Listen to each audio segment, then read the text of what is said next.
बावड़ी मंदिर प्रकरण कानूनी सलाह गुरु शिव नारायण के समक्ष रखी पीड़ित रूपी आरोपियों ने अपनी बातें एवं तथ्य और बताया षड्यंत्र के तहत रविंद्र चौहान जो फर्जी रूप से अध्यक्ष बना हुआ है अनुसूचित जाति जनजाति अधिनियम का दुरुपयोग कर जनमानस की आवाज उठाने वाले प्रतिष्ठा सेवा समिति के गिरीश डाला कोटी एवं अन्य व्यक्तियों को झूठे मुकदमे में फंसाया गया है ताकि बावड़ी की संपत्ति को हड़पा जाए और आरोप लगाया कि बावड़ी की संपत्ति को बेचने के योजनाएं बनाई जा रही है। कई बार हमारे द्वारा तहसील प्रशासन को बावड़ी की जमीन के संदर्भ में सीमांकन करने हेतु अनुरोध किया जा चुका है, परंतु कोई सुनवाई नहीं हो रही है के पश्चात के अध्यक्ष गिरीश डाला कोटी के आह्वान पर गुरु शिव नारायण हरिद्वार पहुंचे, जहां उन्होंने गंगा किनारे खड़े होकर सच्चाई की गवाही ली एवं अनुसूचित जाति जनजाति अधिनियम के दुरुपयोग किए जाने के संदर्भ में चर्चा करते हुए उन्होंने रविंद्र चौहान को सच की राह पर चलने और अपनी अधिवक्ता की डिग्री का गलत इस्तेमाल न करने की सलाह दी। सूत्रों की माने तो रविंद्र चौहान की वकालत भी फर्जी बताई जा रही है, परंतु इन सभी बातों को नजरअंदाज करते हुए गुरु शिव नारायण ने स्पष्ट किया कि इस लड़ाई में वह हमेशा सत्य का साथ देंगे। हमारे पास सूचना है, वो तो फिक्शन बन गया था। उसकी वो अपनी पत्नी के साथ वहाँ रह रहा है। आप लोग क्या चाहते हो? आप लोगों का क्या मकसद है? क्यों लड़ रही है इतना? जी हमारा कोई मकसद नहीं है। वहाँ लड़ाई दो पक्षों की थी। इनके पिताजी को गलत तरीके से हटाया। इनके पिताजी के अलावा बिपिन के दादाजी बहुत सारे लोग हैं जिनको गलत तरीके से हटाया गया।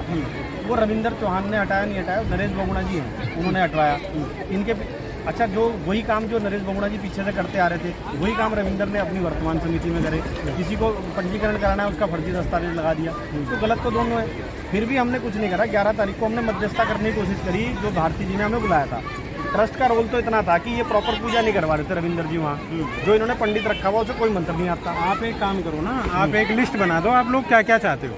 नहीं हमारी तो सीधी सी मांग है जी। जो मांग नहीं, आप इसको एक बार कागज़ पे उतार देंगे जी।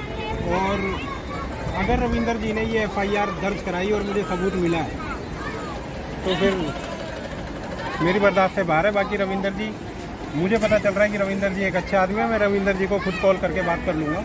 जी हम भी कह रहे हैं वो व्यक्ति अच्छे हैं, लेकिन वो षड्यंत्र कर रहे हैं और करवाने वाला नरेश बहुगुणा है। ये बात मैंने स्पष्टतया कही थी इस कॉन्फ्रेंस से पहले। एक दिन फ़ोन आया था उनका मुझे, जब इन्होंने पेपर निकालने शुरू किए थे। उनका मुझे फ़ोन आया था कि वो तेरा चेला प्रवीण शर्मा ऐसा कर रहा है। मैंने कहा भाई मेरा कोई चेला नहीं है, मेरे साथ जरूर है। और ये गुरुजी ट्रस्ट तो हमने 4 साल से बना रखी है, आप भी जान रहे।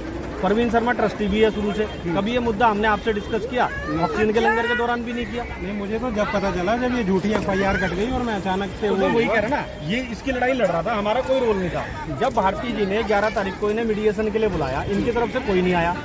उन्होंने कहा कि तुम्हें दोनों पक्षों को साथ लेके वहाँ प्रॉपर पूजा पाठ करानी है। ट्रस्ट का रोल तो ये था कि मैं पूजा पाठ और पंडित बिठा रहा था। इन्होंने पंडित से बदतमीजी करी। जब मैं पूछने गया हम पे फर्जी ST लगाया। अगले दिन जान से मारने की धमकी दे रहे, तो कब तक बर्दाश्त करेंगे? कोई बात नहीं, मैं रविंदर चौहान जी से बात कर लेता हूँ। मेरी अरुण से बात हुई है। अगर आमने सामने बात हो तो आमने सामने आने को तैयार है, वो खुद नहीं आ रहा। अरुण से मेरी बात हुई है। अरुण कह रहा है ये भी घर के हैं, आप लोग भी तो तैयार है। मैं 10 क्वेश्चन पूछ लेता हूँ उनसे, तो कह रहे और अगर वो क्वेश्चन का आंसर देते हैं तो ठीक है, नहीं तो मैं 10 तारीख से इस मामले में आ जाऊँगा। गुरुजी उनका खुद का कहना है रविंद्र चौहान का 20 से 25 लाख रुपए पिछले साल आए। मैं नहीं जान रहा इससे पहले क्या थे। जब से वो अध्यक्ष बने लगभग 20-25 लाख रुपए बावड़ी में आए। 2 व्यक्ति वहाँ तनख्वाह में रखे हुए हैं। मेरे लिए ना 20-25 लाख की मायने की कोई बात नहीं है, क्योंकि ये मैं बोलते अच्छा नहीं लगता। लेकिन अगर ये झूठी FIR हुई है ना, क्योंकि ऐसी झूठी FIRों को लेके लाखों लोग जेल में सड़ रहे हैं, यही वो मेरे लिए एक दर्द का विषय है। और अगर इसमें रविंद्र चौहान का हाथ है तो आपको तो पता ही है कि नहीं गुरुजी 100% इनकी समिति का हाथ है। गुरुजी ये जो उन्होंने षड्यंत्र किया है एक ST SC के तहत, ऐसे ही 1000 मुकदमे मेरे ऊपर लगा दें, मेरे साथियों पे लगा दें, मैं दबने वाला नहीं हूँ, ना ही रुकने वाला हूँ। मेरे कदम आगे चलते रहेंगे, चलते रहेंगे, चलते रहेंगे। अच्छी बात है, अच्छी बात है। लेकिन मैं तुम दोनों को एक बात बता रहा हूँ, मैं तुम दोनों को एक बात बताता हूँ कि राजा दशरथ ने, मैं अयोध्या का रहने वाला हूँ इसलिए तुम्हें बता रहा हूँ, राजा दशरथ जी ने गलती से अपनी ताकत का गलत उपयोग किया था, तो कितनी लाइफ खराब रही आगे पूरी वो आपको पता है। तो कभी भी गुस्से में, तहस में वो कदम ना उठाओ जो गलत है। मैं उनसे बात करता हूँ, वो भी फैमिली के ही सदस्य हैं, और मैं आशा करता हूँ अगर कि उन्होंने, हमें आपका पूर्ण रूप से सहयोग मिले। मैं बिल्कुल साथ हूँ, लेकिन अगर उन्होंने गलत FIR लिखवाई है और एविडेंस, तो उनका जेल जाना फिर तय है। क्योंकि मैं, आपको पता है, मैं रिश्तों में नहीं जीता, मैं सत्य और असत्य में जीता हूँ।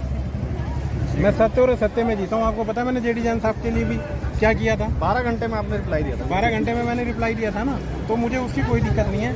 ये लोग चाहे कपिल सिब्बल को बुला लाएं, कोई और बड़ा वकील बुला लाएं, किसी और कहानी कर लें, ये बचेंगे नहीं अगर इन्होंने गलत कर रखा है। गलत है गुरुजी, 100%। लेकिन मैं नहीं, आप चेक करो, एक सिक्का मैंने देख लिया, एक सिक्का मैं और देख। बिल्कुल देखो गुरुजी, हम तो आज कह आप रहे हैं, लोग आए सामने बैठे और हैं। गंगा जी के आगे आपने ये बात की, कोई ऐसे नहीं आता।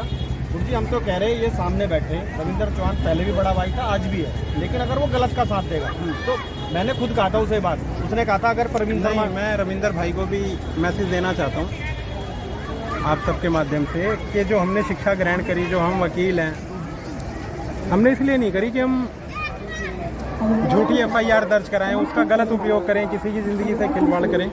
मैं उनसे एक बार बात करता हूँ, आप लोग टेंशन मत लो, आगे से आपने कोई प्रेस कॉन्फ्रेंस नहीं करनी, हमारी लास्ट है। बिल्कुल साइलेंट हो जाओ, कुछ नहीं करना। अब जो करूँगा मैं करूँगा, मैं उनसे एक बार बात कर लेता हूँ। ठीक है, thank you sir, thank you. बहुत ज़्यादा फोटो कैसे नहीं? अच्छा वीडियो, अच्छा फोटो भी कैसे